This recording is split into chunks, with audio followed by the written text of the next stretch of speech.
коне. През 1804 ето този мъж, Ричард Треветик, създава първият парен локомотив, развиващ максимална скорост от 8 км в час.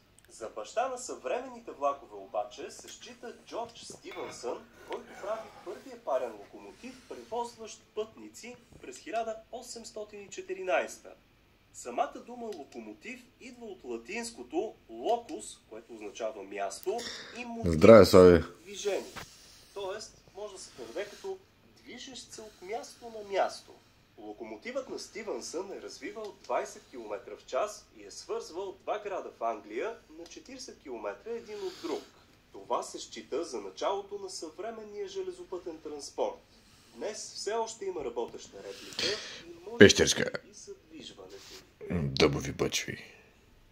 Най-известният влак в историята. Въпреки че локомотив номер 1 е първият, много малко